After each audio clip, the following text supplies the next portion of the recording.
இந்த அக்கௌண்டபிலிட்டி பொறுப்பேற்றுக்கிற தன்மை இருக்கு இல்லையா, ரயில்வே அமைச்சகத்துடைய பொறுப்பேற்கக்கூடிய தன்மை அதை செய்யறாங்களா? ஒவ்வொரு முறையும் ஆந்திரா ரயில் விபத்து, ஒடிசா ரயில் விபத்து, அதே அமைச்சர் தான் மீண்டும் ஆட்சி மாற்றத்திற்கு பிறகும் இருக்கிறார்னா நிர்வாகத்திறன் சார்ந்ததாக அவர் பணியமர்த்தப்பட்டிருக்கிறார் அப்படின்னு புரிஞ்சுக்கணுமா, இல்லை வேறு சில அடிப்படையில் அவர் வந்து நியமிக்கப்பட்டிருக்கிறாரா? ஒருவேளை சிஸ்டத்தில் உள்ள கோளாறாக நான் கருதுறேன். இது எந்த அரசாங்கம், யார் பொறுப்பு இந்த சிஸ்டத்துக்கு? அதாவது இந்த அரசாங்கம் அந்த அரசாங்கம்னு சொல்ல முடியாது. எல்லா காலத்திலையுமே நடந்திருக்கு இந்த மாதிரி விபத்துகள் நடக்குது. இந்த மாதிரி கவனக்குறைவு அல்லது பணியாளர் பணிச்சுமை, தூங்காமல் 4-5 நாட்கள் கண்டினியூஸாக வேலை செய்கிறது போன்ற நிகழ்வுகள் இருக்குது. இது என்னன்னா முற்றுப்புள்ளி. எனக்கு அதில் ஒரு கிளாரிஃபிகேஷன் என்னன்னு, நீங்கள் சொன்னதுலேருந்து இப்போ வந்தே பாரத் போன்ற ரயில்கள் தொடக்க விழா வருகிற போது அதற்கான கிரெடிட்டை ஆட்சியாளர்கள் எடுத்துக்கொள்வதும், விபத்துன்னு நடக்கிற போது அது சிஸ்டத்தின் குறைபாடாக சுருக்குவதும் சரியானதாக இருக்குமா? இல்லை, அப்படி இல்லை. வந்தே பாரத்ன்ற அந்த கான்செப்ட் கொண்டு வந்து ஆட்சியாளர் தானே. விபத்தை யாரும் கான்செப்ட் கொண்டு வரல. விபத்துங்கிறது நிகழ்வு. பொறுப்பு யாரை எடுத்துக்கணும்? இல்லை, பொறுப்பு நிர்வாகம் எடுத்துக்கணுமா? அமைச்சகம், அரசாங்கம் எடுத்துக்கொள்ள வேண்டும், எடுத்துக்கொள்வார்கள், கொள்ளத்தான் வேண்டும். நான் அதை மறுக்கலை. ஆனால் வந்தே பாரத்துக்கு வந்து கிரெடிட் எடுத்துக்கிறாங்க நீங்கள் சொன்னது ஒன்றும், அது அவங்களோட ஐடியா, அவங்க கான்செப்ட். அதனால தான் சொல்கிறேன். இந்த விபத்துக்கள் எல்லாமே நிகழ்வுகள் சார்ந்ததாக இருக்குது. இதில் கூட நம்ம ரயில்வே துறை அமைச்சர் வந்து அந்த மொபைலில் கிரிக்கெட் பார்த்தாங்க அப்படின்னு சொன்னது தவறு தான். அவங்க வித்ட்ரா பண்ணிட்டாங்கிறது கவனிக்க வேண்டும். ஒன்று. ரெண்டாவது, இந்த மாதிரி தகவல்களை அவரே நேரடியாக யோசிச்சு பார்த்து முடிவுக்கு எப்படி வந்தாங்க, விசாரணை முடிவடையாம எப்படி சொன்னாங்க, அதை திரும்ப பெற்றுட்டாங்கிறது பெருசு கிடையாது. ஆனா கிரிக்கெட் பார்த்தாங்கன்னு ஒரு அபாண்டமா குற்றச்சாட்டு முன்வைக்கிறது தவறு இல்ல. அதுக்கு சொல்றேன், கேமரா இருக்குது. அது அபாண்டம்ங்கிறத நான் மறுக்கல. ஆனா என்னன்னா உள்ள இருக்கிற அதிகாரிகள் ஏன் இந்த மாதிரி ஆச்சு அப்படின்னு கேட்ட உடனே டக்குன்னு என்ன சொல்லிருப்பாங்க, சார் மொபைல் பார்த்துருப்பாங்க சார், இப்படி சொல்லியிருப்பாங்க. இந்த வினைதான். இப்போ நேற்று இதே மத்திய அமைச்சர் ஒரு பைக்கில் போனதை நான் காணொலியில் பார்த்தேன். அதை ஸ்பாட்டுக்கு போகணுமே, எந்த விதமான இதுவும் பார்க்காம ஸ்பாட்டுக்கு போனதை நான் பார்த்தேன். அதுக்காக ஒரு தூக்கி தலைமையில வச்சுக்கல, இதுக்காக ஒரு தூற்றமும் இல்லை. ரெண்டுக்கு இடைப்பட்ட நிலை தான். சிதம்பரம் சைக்கிளில் போனாங்க. இல்லை, நாம இதெல்லாம் அதான் சொல்கிறேன்னே, இது போற்றவும் இல்லை, அது தூற்றவும் இல்லை. சம்பவங்களுக்கு என்னென்ன காரணம்னா, நிச்சயமாக இந்தியாவில் தொழில்நுட்பத்தில் தான் பெரும்பாலான விபத்துகள் ஏற்படுகிறது. ஒன்று.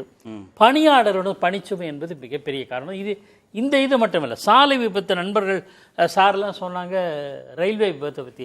சாலை விபத்துக்களில் வந்து ஏகப்பட்டது நடந்திருக்கு. அதுக்கு என்கிட்ட புள்ளி விவரங்களுக்கு லட்சக்கணக்கான 1,55,000 பேர் இறந்துருக்காங்கன்னா தகவல் வந்திருக்கு. நாடு முழுவதும் இருக்க ரோடு நெட்வொர்க்கில். ஸோ உலக அளவில் ரயில்வே நெட்வொர்க் அதிகமாக உள்ளது வந்து இந்தியா. மக்கள் தொகை அதிகமாக கொண்டது இந்தியா. அதிகமான பயணிகளை ஏற்றிச் செல்வதும் இந்திய ரயில்வே தான். ஸோ இந்த அதிகம் என்கிற போது ஒரு தரம், அதாவது குவான்டிட்டி அதிகமாக போனால் குவாலிட்டி குறையும்னு சொல்லுவாங்கல்ல. நான் குவாலிட்டினா ரயில்வே சர்வீஸ் குறைவுன்னு சொல்லலை, பணியாளர்கள் சொல்ல. நேச்சுரலாகவே இப்போ கடந்த ஆண்டு ஒடிசா விபத்து நடக்கிற போது 11 கேள்விகளை திரு மல்லிகார்ஜுன கார்கே பிரதமருக்கு மோடிக்கு கடிதமாக எழுதி கேட்டிருந்தார். 9 ஆண்டுகளாக 3 லட்சம் காலி பணியிடங்களை நிரப்பாதது ஏன்? 18 லட்சம் ரயில்வே ஊழியர்களின் எண்ணிக்கையை 12 லட்சமாக குறைத்தது ஏன்? 3.8 லட்சம் ஊழியர்களை இன்னமும் ஒப்பந்த பணியாளர்களாகவே வைத்திருப்பது ஏன்? பணி நேரத்திற்கு அதிகமாக பணிபுரிய வேண்டும் என ஊழியர்களை கட்டாயப்படுத்துவது ஏன்? ரயில் ஓட்டுநர் காலி பணியிடங்களை நிரப்பாமல் வைத்திருப்பது ஏன்? தென்மேற்கு மண்டல அதிகாரி சிக்னல் கட்டமைப்பு கோளாறு தொடர்பாக எச்சரிக்கை விடுத்தும் அலட்சியம் ஏன்?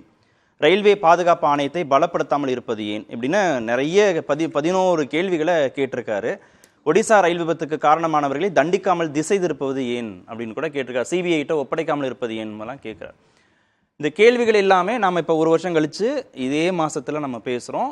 அந்த கேள்விகள் அனைத்துமே இப்போதைக்கும் பொருந்தக்கூடிய கேள்விகளாக இருக்குன்னா, ராமசாமி மையப்பன் சொன்ன மாதிரி என்ன அட்வான்ஸ்மெண்ட் நடந்திருக்கு, என்ன மேம்பாடு நடந்திருக்கு இந்த விபத்துக்களை குறைப்பதற்குன்னு ஒரு கேள்வி வருது இல்லையா?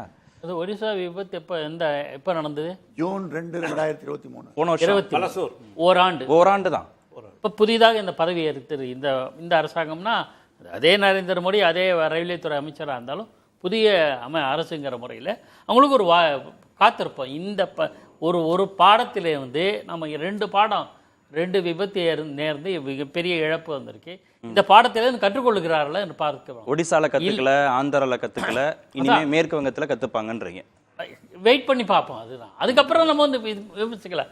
என்ன பிரச்சனைன்னா இதில் தே ஆர் வெரி, இந்த பாஜக அரசாங்கம் என்னன்னா they are keen on expanding more train, introducing more train, அதிகமான ரயில் போக்குவரத்து அறிமுகம் செய்வது, அதிகமான தண்டவாளங்களை போடுவது. அதில் தான் பார்த்தீங்கன்னா நீங்கள் சொன்ன தரவுகள் நான் இது இங்கே பொருத்தம் இல்லை, நான் திரட்டின தகவல்கள் சில பொருத்தம் இல்லாமல் போகும். ஏனென்றால் ரயில் சேவைகளை அதிகரித்தல், ரயில் நிலையங்களை மேம்படுத்துதல், ரயில் தண்டவாள கிலோமீட்டர் வருஷத்துக்கு கிட்டத்தட்ட 15 கிலோமீட்டர், சில புள்ளி விவரங்கள்லாம் இருக்கு, வருஷத்துக்கு இத்தனை கிலோமீட்டர் அதிகரிப்பு, இதெல்லாம் இருக்கு. இல்ல அதுவும் பண்ணலன்றார். அதுவும் பண்ணலன்னு திரு சுரேஷ் பிரபு ரயில்வே அமைச்சராக இருந்த போதே அவரே புள்ளிவரம் கொடுத்துட்டாரு. ஆண்டுதோறும் 4500 கிலோமீட்டர் தூரத்திற்கு தண்டவாளம் பழுதடையுது, ஆனா 2000 இருந்து 2500 கிலோமீட்டர் வரைக்கும் தான் நம்ம புதுப்பிக்கிறோம், பத்தாதுன்னு அவர் ரிப்போர்ட் கொடுத்திருக்காரு 2017. இது வந்து எப்பவுமே எல்லா கட்டத்திலும் ஏற்படும்.